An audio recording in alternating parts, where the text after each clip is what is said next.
Venezuela. A lot of people are talking about the complicated situation in my home country, and there is a lot of misinformation. So I did a bunch of research to explain in the clearest way possible what is going on in a way that I hope people can understand, because goddamn doesn't matter right now. Will this be funny? No, I am very much not in a funny mood. So let's begin with some important bullet points. 1. What is happening in Venezuela is not a US-backed coup.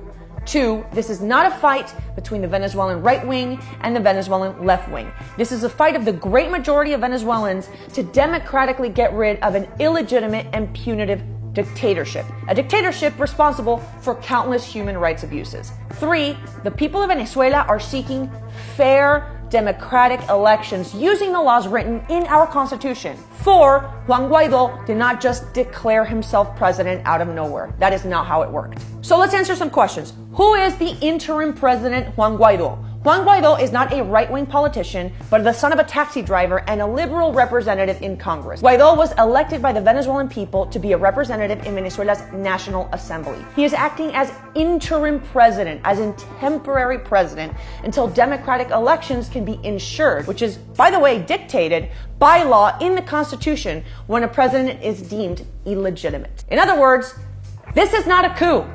Next question. Why is President Nicolás Maduro illegitimate? Now, this may take a little bit longer because there's a lot, but let's speed this thing up and start in 2017. In 2017, the Supreme Court that was handpicked by Nicolás Maduro's party nullified and stripped the National Assembly or Congress of their powers. The National Assembly was chosen by vote and was the only government institution that was run by an opposition majority. Imagine when the Democrats took the House, if Trump was like, no, I don't like this anymore. The House is no longer a legitimate part of government, and here's another House that I made up with everyone that agrees with me. Americans would be furious.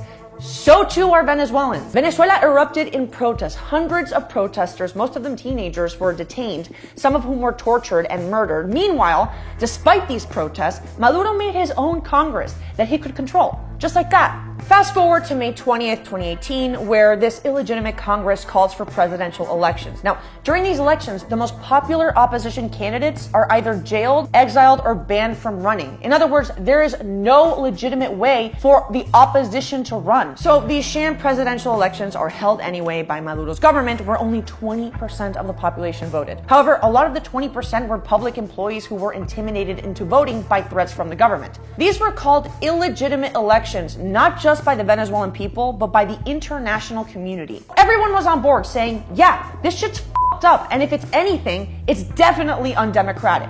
Now, if you're wondering how the Venezuelan people truly feel about this, here are some statistics. According to recent polls, over 80% of Venezuelans disapprove of Maduro's government because there is a lot to disapprove of. Maduro took the minimum wage from $350 a month to $7 a month. Meanwhile, inflation hit 1.7 million% in 2018, with the IMF projecting 10 million% in 2019. So the daily minimum wage can't buy 2 eggs. According to UN projections, over 5 million people have left the country, causing a refugee crisis of Syrian proportions. That's more than 10% of the Venezuelan population. There is such a shortage of medical supplies that people are dying from previously eradicated diseases like polio because there aren't any vaccines. The economy is a disaster in a country that sits on the world's largest oil reserves. So where's all this money going? People in Maduro's government. Venezuela is the top 10 most corrupt country in the world, according to the Corruption's Perception Index. The media in Venezuela who should be reporting on this shit is censored and dissidents are jailed. Over 5,000 people since 2014 have been detained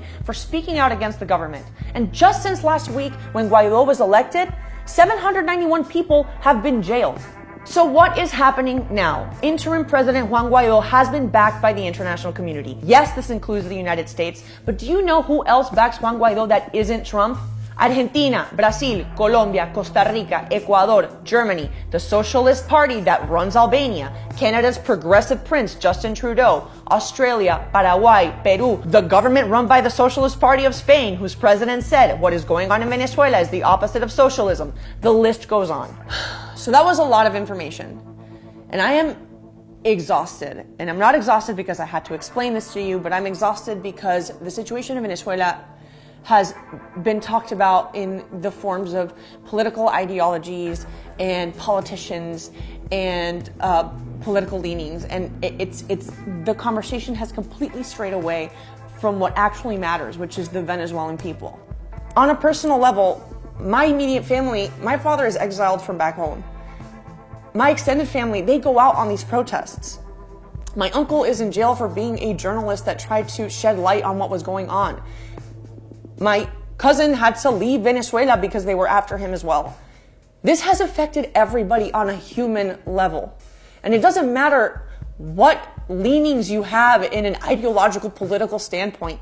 This is about people. This is about people wanting their country back. That's it. And if you have any more questions, ask a Venezuelan, and they can tell you from their personal human level how it's affected them. Please listen.